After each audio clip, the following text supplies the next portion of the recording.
Hi Pam people! Good day and welcome back to our YouTube channel, Marjan's Garden. So, i-share ko lang guys itong flower ng ating rose. Ayan. So, color yellow siya. So, kahapon pa to guys bumuka and hindi pa rin siya nalalaglag. Oh. Ang laki niya, color yellow. Ayan. So, yung iba natin na roses ay tinanggalan ko na guys ng mga binulaklak na, nalaglag na. Ayan o. So, ito may bago na naman siyang pausbong. Ayan yung dati natin. Ayan. So, ngayon guys ay naglagay ako ng net. Ayan, napakainit po dito ngayon. And nakita ko guys sa loob yung ating Mirio na nag-open na yung flower niya guys. Yung dalawa. Yung dalawa yung flower. So, pasok tayo at titingnan natin yan.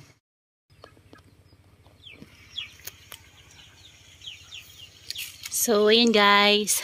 Yan, actually, kakalaba ko lang. Naglalaba kasi ako, guys. Yan, umuwi ako kasi nagsampay ako ng, mga nilaban ko and nagligo na rin ako ng aso.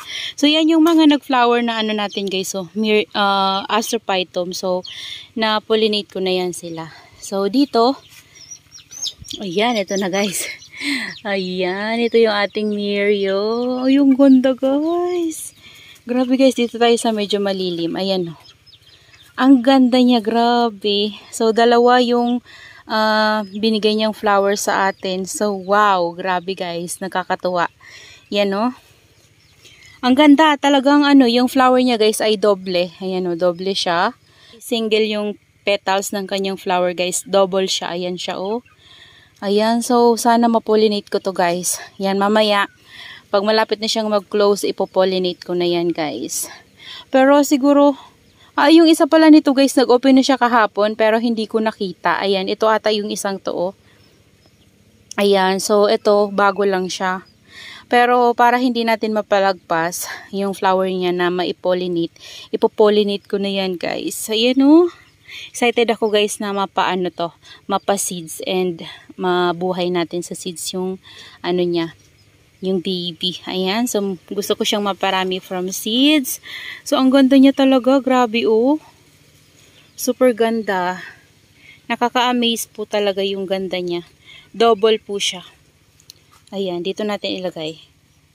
Medyo tabingi. Ayan. So, nasisilaw ako guys ng, ng init. Ayan. Kasi napakainit po ngayon. Yan, oh. Ngayon ko lang siya nakita kasi tanghali na ngayon, siguro mga 12 na. So, naglagay ako ng net kasi kakauwi ko lang din. Yan, kasi ako guys, nagligo ako ng mga dogs ko and then naglaba ako ng mga basahan nila. Tapos, naglaba na rin ako ng labahan ko. So, ayan, pag uwi ko, ayan, yung surprise, nakakawala ng pagod guys kapag ganito, oh. Ang ganda ng flower niya, grabe. Ayan. So, kung wala pa kayong ganito guys, ayan o, maganda pala yung flower nito. So, yung isa natin, yung nag-yellow yung balat, ayan. Isa lang yung niyan guys, single lang yung niyan, flower niya. Yung petals ng flower niya ay single lang. Ito double siya o. Super ganda. Ayan o, lumalaki na din pala guys yung mga natin, Mirio from Ma'am Jennifer Bugsit. So, ayan siya, lumalaki na siya. So, namatayan ako dyan ng isa kasi yung may sunburn na talaga. So, may problema na pala talaga yung stem niya, guys. Nung tiningnan ko siya, merong mga para siyang mga bilog-bilog sa puno niya na color, siya, brown. Yan, dumadami siya sa loob. Para siyang mga cyst, ganun. Dumadami siya sa loob nun. Tapos, galing siya doon sa na sunburnan. Yan, hanggang papunta sa puno. Kaya, hindi ko na talaga yun guys ma-survive yung ganun. Kasi may sakit na talaga siya pala siya. So, ayan guys, yung ating dito, mga Astrophytum, tsaka yung ating mga Gymnocalcium na variegated. Ayan o. Yan. So, nakakatuwa kasi nakita natin mag-bloom yung ating Mirio from Jennifer Bugsit. Ayan. So, hi ma'am. Ayan na yung Mirio mo. Napabulaklak ko na. So, ang ganda niya. Promise guys. Super ganda.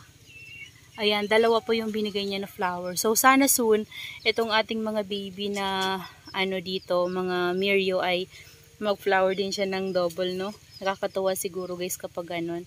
Ayan. So, lumalaki na talaga itong mga Miriam na to guys. Oh, kung natatandaan nyo nung unboxing natin yan, napakaliliit pa lang po talaga nila. Maliliit lang po talaga sila. Tapos ngayon, lumalaki na sila. Ito pa yung isa. Ayan o, lumalaki na rin siya. So, medyo nag-yellowish yung kanyang skin. Kasi dito guys, nainitan talaga sila. Oh, napakainit ngayon. Grabe.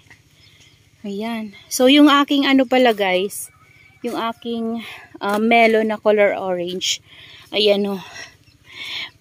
May na siya, may buto na siya, dalawa. So, nakaarang araw pa yan. Siguro pang 3 days na niya ngayon. Hindi pa rin siya tuluyang lumalabas yung paunti-unti lumalabas yung kanyang bunga. Pero ito ang bilis lumabas ng bunga ng natin, ng pink. Ayan o.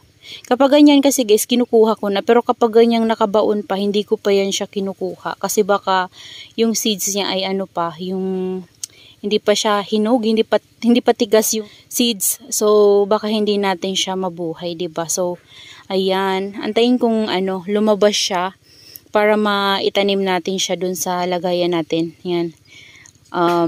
Baka sakaling maparami natin yung ating melon orange. Ayan, so that's all for today's video guys, and I hope you enjoy watching. Ayan, sinaglit ko lang to guys na pagbablog ko kasi pa rin ako, naglalaba ako, mayroon pa akong naiwan. So after maliligo na rin ako. Ayan, tapos gagawa pa ako ng lunch kasi hindi pa kami nakapagluto ng ulam. So ayan. Ayan guys, maraming salamat po sa inyong panonood and see you on my next vlog. Happy gardening everyone. Bye-bye. So nainitan po yung ating mga carunculated succulents dyan sa dulo. Ayan o. Super ganda nila at makukulay po talaga.